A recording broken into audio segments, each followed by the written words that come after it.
देखिए, ये जो टर्म है ना मोलर प्रेगनेंसी या हाइडाटिडिफॉर्म मोल, ये आप एक हेडिंग डालिए।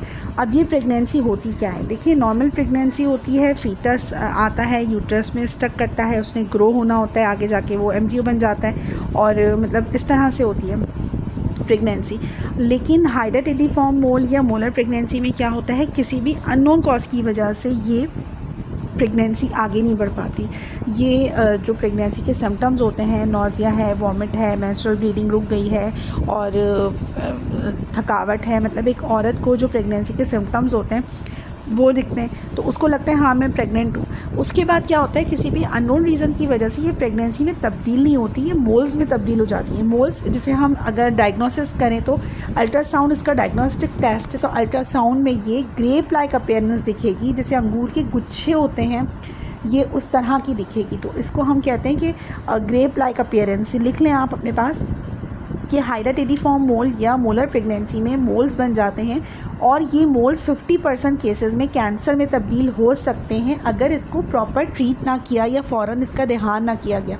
तो एक औरत है, वो प्रेगनेंसी की खुशी कर रही है, प्रेगनेंसी का के सिम्टम्स हैं, अचानक से उसके 2-4 महीने बाद वो सिम्टम्स ख़त्म हो जाएंगे, एकदम ख़त्म हो जाएंगे। उसको बच्चे की मूवमेंट फील नहीं होगी, उसको प्रेगनेंसी के सिम्टम्स नहीं होंगे, नौजिया वॉमिट नहीं होगी, उसको जो सुबह के वक्त मॉर्निंग सिकनेस होती है वो फील नहीं होगा।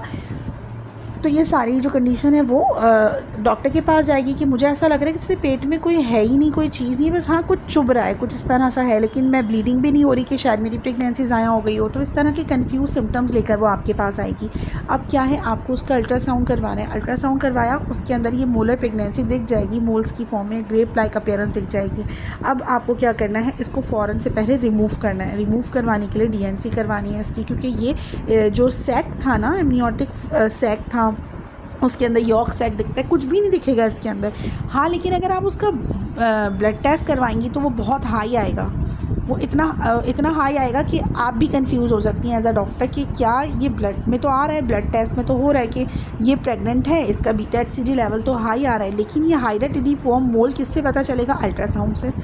मतलब हम ये नहीं कह सकते कि हम सिर्फ अल्ट्रासाउंड करवा के बैठ जाएं तो हम हर चीज़ सेट है, या हमने बीटा HCG करवा लिया तो हर चीज़ सेट है, या वो लड़की जो है, जो मदर है, वो अपना यूरिन टेस्ट करके आएगी, यूरिन PT कहते हैं इसको, यूरिन जो पेशेंट करती है, पेशेंट तो नहीं हम कहेंगे उसको, यूरिन प्रेगनेंसी टेस्ट कहते हैं, तो वो करके आएगी कि डॉक्टर साहब मेरे सिम्टम्स तो प्रेगनेंसी वाले थे, यूरिन भी मेरा पॉजिटिव आया और उसका ब्लड टेस्ट भी पॉजिटिव आएगा अगर प्रेगनेंसी का करवाएं।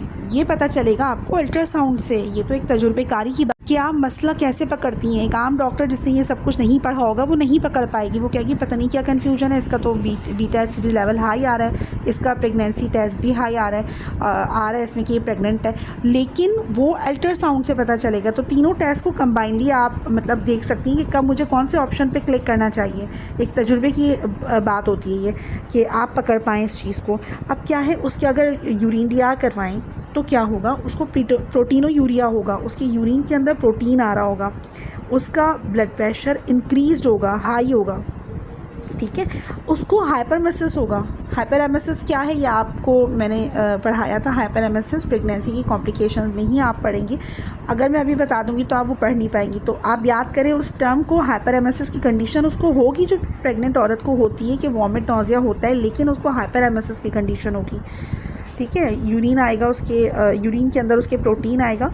तो ये जो मोलर प्रेगनेंसी है या हाइडाटिडिफॉर्म मोल की ये जो प्रेगनेंसी का नाम है ना, ये थोड़ी कॉम्प्लिकेटेड होती है डायग्नोस्टिक तरीके से, कि आप या नॉर्मल डॉक्टर जो है ना अचानक से हम डायग्नोज नहीं कर पाएंगे, ठीक है। अब इसके कॉजेज़ क्या हैं ये देख लेते हैं। अगर किसी फीमेल की 40+ के बाद प्रेगनेंसी हो रही है तो जो एग की क्वालिटी होती है ना वो ख़त्म हो जाती है, ख़राब हो जाती है। 35 साल के बाद एग की क्वालिटी ख़राब होनी शुरू हो जाती है। जो ओवरी हर महीने एग को रिलीज़ करती है वो ख़राब होनी शुरू हो जाती है। तो एग की ख़राब क्वालिटी से ये मोलर प्रेगनेंसी में तब्दील हो सकता है, ठीक है। और एबनॉर्मल जो एग की क्वालिटी है वो हो सकता है, एज हो ओवर 40 हो तब भी हो सकता है। उसके अलावा उसने न्यूट्रिशन ही ना लिया हो, उसने फॉलिक एसिड ना लिया हो, उसने जो प्रीनेटल डाइट होती है वो ना लिया हो, खाना पीना बहुत ही उसका पुअर हो, लो हो, गुर्बत की वजह से या किसी भी वजह से उसने इतनी अच्छी ग़िज़ाइयत ना ली हो जिससे उसका एग अच्छी क्वालिटी का बन सके या उसकी प्रेगनेंसी आगे बढ़ सके, तो ये मोलर प्रेगनेंसी में कन्वर्ट हो सकती है।